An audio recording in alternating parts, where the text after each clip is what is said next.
और नंबर 4 पे आते हैं, महाराष्ट्र में मोदी ने चली हरियाणा वाली चाल, एकनाथ शिंदे, अजित पवार और फडणवीस में फूट करा दिया। टारगेट पर ओबीसी और मुस्लिम है वोटों के लिए,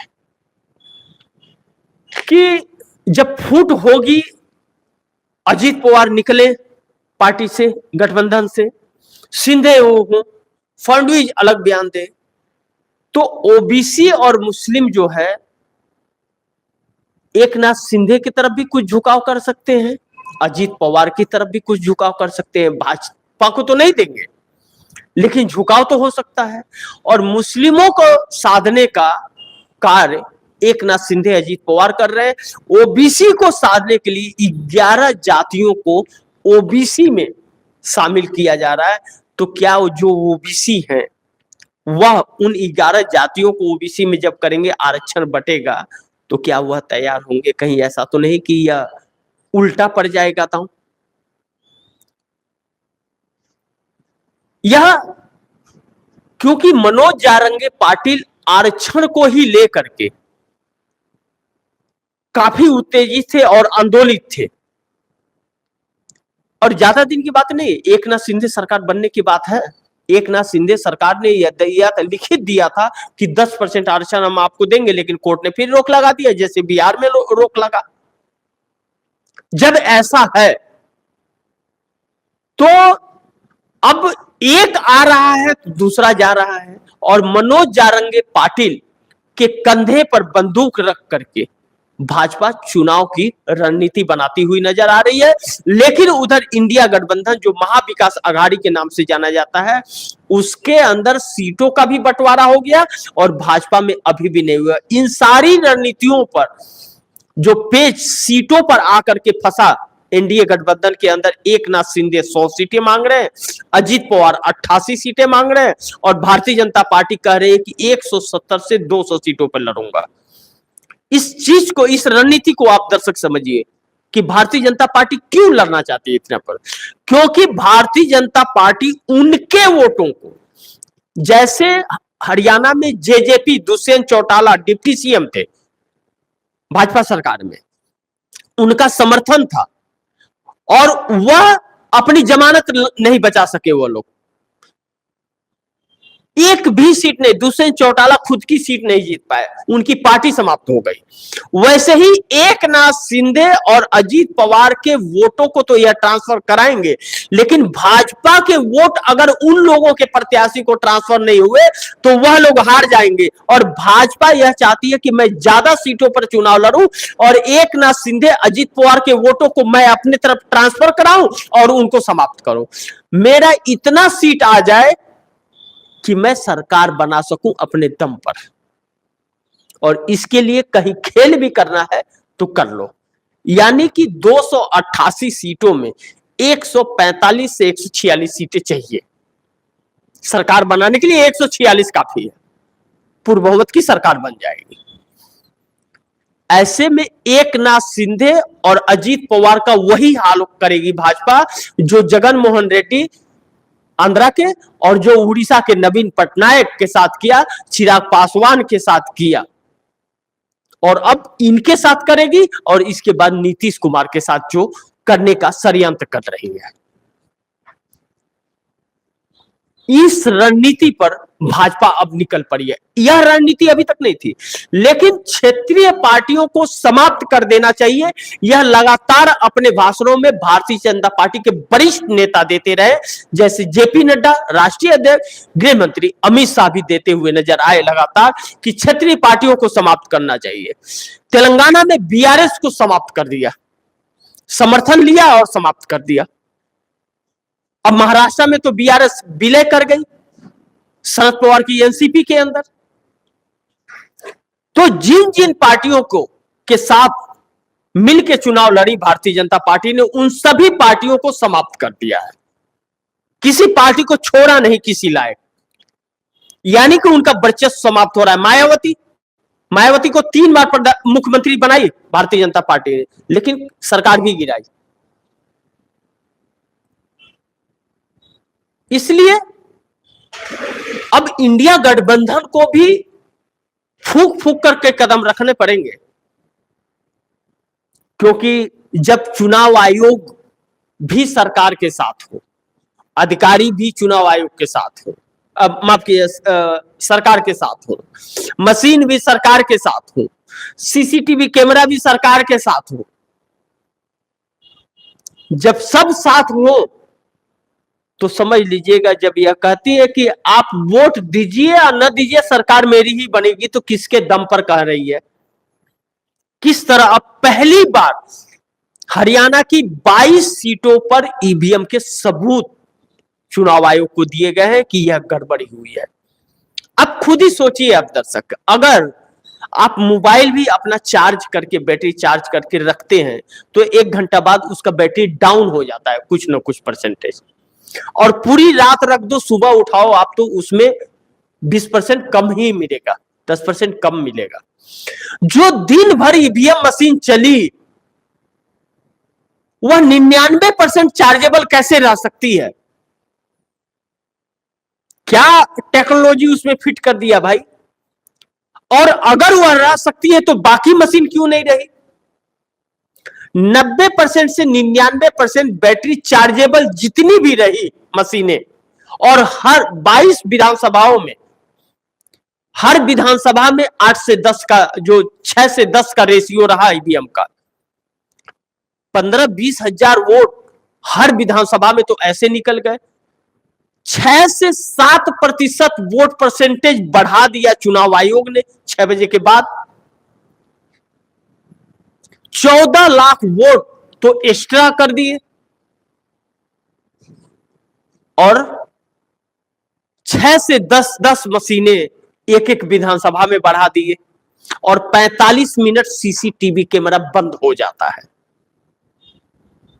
तो इससे क्या निकलता है? क्यों ना कहे कि यह देश के साथ धोखा है, देश की जनमत के साथ धोखा है, देश की जनता वोट नहीं दे रही है, इसलिए सरकार हारी है। जिस कांग्रेस का हरियाणा में 28% वोट परसेंटेज था और 31 सीटें थी, उसका 39.7% हो रहा है वोट प्रतिशत। तो कैसे कहे कि किसान, जवान और पहलवान साथ नहीं थे, नहीं वोट दिया था? अगर वोट दिया लोगों ने तभी तो 12% तकरीबन वोट परसेंटेज कांग्रेस के बढ़े और सीट भी बढ़ी। 12% वोट जिसके बढ़े उसकी 6 सीटें बढ़ रही हैं, और जिसका 2% वोट परसेंटेज बढ़ा उसकी 48 हो जा रही है। तो यह चीजें बहुत कुछ दर्शा रही हैं, और इसमें बहुत कुछ निकल करके बाहर भी आ रहा है, जो सवालों के घेरे में इस सरकार को छोड़ता है। यही पैटर्न महाराष्ट्र में अपनाने की साजिश चल रही है कहीं न कहीं, और इस पर इंडिया गठबंधन अब सक्रिय हो गया है। और अब बैलेट पेपर की जो मांग हो रही है, क्योंकि राजीव कुमार का नवंबर महीने में ही रिटायरमेंट भी है, नवंबर में रिटायरमेंट हो जाएंगे राजीव कुमार, तो उसके पहले, राजीव कुमार को रिटायरमेंट के पहले अगर मोदी की सत्ता बदलेगी, तभी चुनाव आयोग, मुख्य चुनाव आयोग की नियुक्ति एक निष्पक्ष हो पाएगी।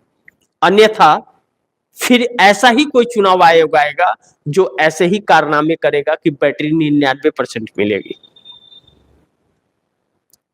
ऐसे में इंडिया गठबंधन अपने कार्य में लग चला है, और अब यह पल नरेंद्र मोदी के लिए बड़ी मुश्किल भरा होने वाला है।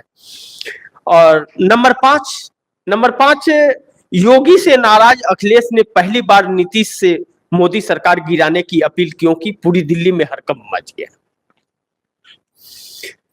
अखिलेश यादव की, लालू प्रसाद यादव के घर से रिश्ते भी हैं अखिलेश यादव के, तो नीतीश से भी हुए। नीतीश से बहुत अच्छी बनती है लालू प्रसाद, मुलायम सिंह यादव के बहुत अच्छे दोस्तों में एक दोस्त थे नीतीश कुमार। भले नीतीश कुमार एनडीए के हिस्सा थे और मुलायम सिंह यादव यूपीए से के गठबंधन में थे, लेकिन दोस्ती एक बहुत अच्छी थी। 2014 के पहले विपक्ष हो या सत्तारूढ़ दल हो, दोनों में अच्छे संपर्क हुआ करते थे, दोनों में समन्वय बना रहता था। लेकिन अब एक दुश्मन की तरह ट्रीट किए जा रहे हैं, और जब दुश्मन की तरह ट्रीट किए जा रहे हैं तो यह एक ऐसा दुश्मनी के तौर पे राजनीति होती जा रही है कि राजनीति के अंदर जहर घुलता जा रहा है, जो इस देश के लिए आने वाले समय के लिए शुभ संकेत नहीं है। तो अखिलेश यादव की बात जरूर हुई होगी नीतीश से, इस चीज से इंकार नहीं किया जा सकता, जो कि अखिलेश ने कहा जो कि अब समय आ गया है कि चाचा आप इस समर्थन वापस लो, आओ इंडिया गठबंधन में। यह बातें अगर कही तो इसके पहले संदेश पहुंच चुका है, और यह कहीं न कहीं राहुल गांधी के बयान के बाद हो रहा है, यानी कि इंडिया गठबंधन का यह प्री प्लान एक हिस्सा था और अच्छा मौका था, उसी वक्त दे दिया गया। इस चीज से इंकार नहीं किया जा सकता, और इसमें अखिलेश यादव ने सही समय पर सही मुद्दे और सही निशाने लगाए, जिससे पूरी दिल्ली के अंदर हड़कंप मच गया कि यह क्या हो गया। अखिलेश यादव इतने टेंड हो गए कल, और संदेश जो बिहार से दिल्ली और उत्तर प्रदेश के अंदर दिया, एक तीर से कई निशाने साधे, वह कारगर साबित हो गया। बिहार में भी हलचलें तेज हो गई। अब चिराग पासवान और उपेंद्र कुशवाहा को दिल्ली बुलाया गया, दिल्ली बुला करके अमित शाह से बैठक हुई। अब यह कहा जा रहा है कि वह झारखंड चुनाव को लेकर के हुआ। अब नीतीश को घेरने की तैयारी, और जैसे ही राहुल गांधी के तरफ से यह बातें निकलने लगी कि नीतीश कुमार को पीएम बनाएंगे, ऑफर दे दीजिए, वैसे ही जीतन राम मांझी 60,000 करोड़ रुपए के घोटाले के आरोप मर देते हैं नीतीश कुमार के ऊपर। जीतन राम मांझी आज तक कहां थे?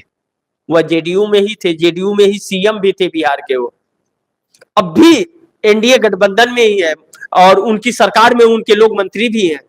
तो अब अभी तक कहां थे? अभी तक क्यों नहीं निकले थे? आरोप क्यों नहीं लगा रहे थे? क्योंकि अभी तक आदेश नहीं था। अब आदेश दिल्ली से होता है, क्योंकि वह इकलौता अपनी पार्टी का चुनाव जीत कर लोकसभा का, और वह ऐसे मिनिस्टर बन गए हैं जो मिनिस्ट्री नीतीश कुमार के लोगों को भी नहीं मिली, 12 लोगों की जीतने के बाद भी।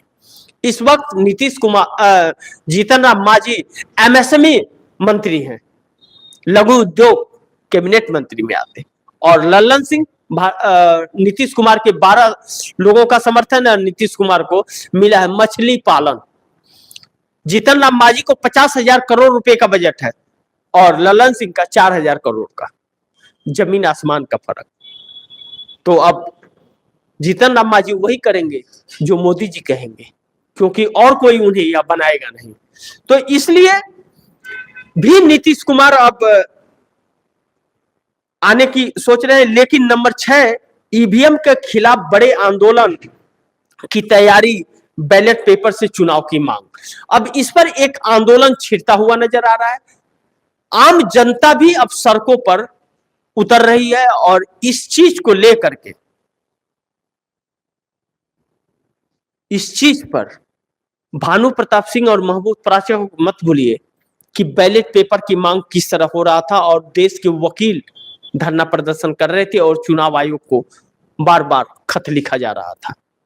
जंतर मंतर पर बार बार धरने प्रदर्शन हो रहे थे, और अब कांग्रेस इसी मुद्दे को लेकर के आगे चलने का प्रयास कहीं न कहीं कर रही है, और राहुल गांधी का कहना कि हम यह होने नहीं देंगे। अब भरोसा नहीं रहा, कितनी सच्चाई होगी यह आने वाला समय बताएगा। लेकिन इस वक्त के हालात और देश की जनता की मांग बैलेट पेपर है।